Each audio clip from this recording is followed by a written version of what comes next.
사랑하는 여러분, 하나님께서 오늘도 우리 모두에게 새로운 날 또한 새로운 한 주간을 허락해 주셨습니다.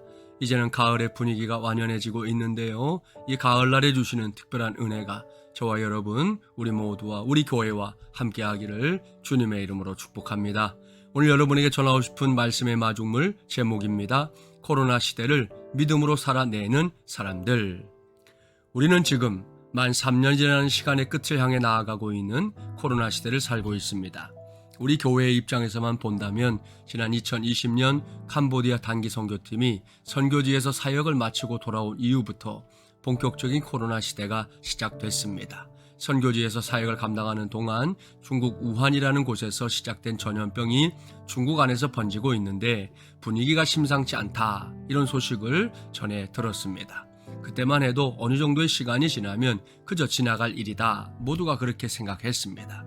그런데 귀국해서 얼마 지나지 않아 우리나라에서 최초로 코로나19 확진자가 나왔다는 보도가 있었습니다. 중국인 여성이었는데요. 그것을 시작으로 우리나라에서 코로나19가 서서히 문제의 중심에 서게 됐습니다. 그리고 이건 우리나라만의 일이 아니었습니다. 그로부터 조금 시간이 흐른 뒤에는 코로나가 전 세계적인 전염병으로 범위를 확대하면서 인류의 문제거리가 됐습니다. 당시만 해도 코로나19에 대해 아는 것이 너무 적었습니다. 방역당국도 국민들도 그저 두려워할 뿐 문제에 대해 제대로 된 대응을 하지 못했습니다. 그런 가운데 교회가 코로나의 진원지처럼 보도가 되면서 지난 시간 동안 한국교회는 너무나 큰 어려움을 겪어야만 했습니다. 그 기간이 거의 2년이었는데요. 그 어려움 끝에 코로나19가 전염성은 강하지만 위중증이나 사망률이 초기 코로나에 비해 현격히 줄어든 오미크론 변이라는 새로운 변이의 등장으로 상황은 반전됐습니다.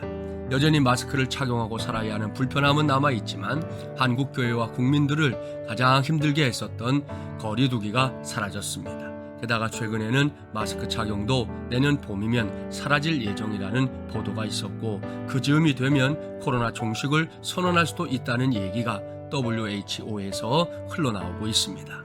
전염병에서 제일 문제가 되는 사망률의 경우 이제는 독감 수준에 머무는 중입니다. 이렇게 복잡하고 힘겹고 무엇보다 마음의 고생이 극심했던 세월이 지나가고 있다는 건데요. 그 시기를 오로지 믿음 하나로 살아온 사람들이 우리 주변에 많습니다. 그렇습니다. 우리 교회 성도들은 말할 것도 없고 한국교회 안에는 코로나 시대를 믿음으로 살아낸 사람들이 적지 않습니다. 지난 주일 오후에 저는 교회 앞에 광고한 대로 우리 노회에 속한 은진교회에 가서 여전도의 헌신 예배 시간에 하나님의 말씀을 전했습니다.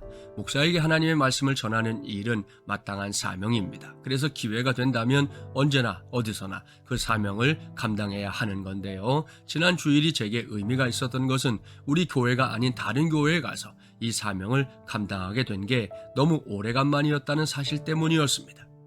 코로나가 문제가 되기 전까지는 간혹 다른 교회에서 말씀을 전해달라는 부탁을 받곤 했습니다. 그러면 그 교회에 찾아가서 우리 교회에서 말씀을 전하는 것처럼 열심히 사명을 감당했었습니다. 그런데 코로나 시대가 이어지는 동안에는 몇몇 곳에 가서 선교와 관련된 강의만 했었지 설교할 기회가 좀처럼 주어지지 않았습니다. 그러다가 지난 주일에 다른 교회에 설교하러 가니 나름 감회가 새로웠습니다. 은진교회에 가보니 그 교회에도 우리 교회처럼 코로나 시대를 믿음으로 살아내는 사람들이 있었습니다. 주일 오후 예배 시간인데 여전도회 회원들이 헌신을 다짐하기 위해 그곳에 모여 있었습니다. 그리고 그 예배 시간을 사모하는 다른 성도들도 함께 예배하겠다고 모여들었는데요. 그 모습이 얼마나 귀하게 보였는지 모릅니다.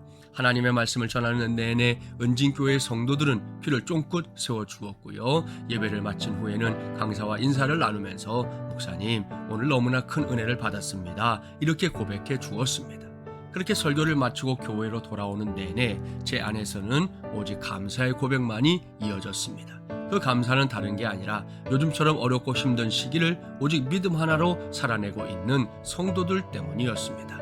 지난 3년 동안 우리 교회의 성도들이 목사와 함께 그 믿음 하나 붙잡고 살기 위해 얼마나 많은 몸부림을 쳤는지 목사는 잘 알고 있습니다. 그랬기 때문에 그 힘겹고 어려운 세월을 이겨내고 오늘에 이르게 된 것이다, 저는 감히 이렇게 말할 수 있습니다.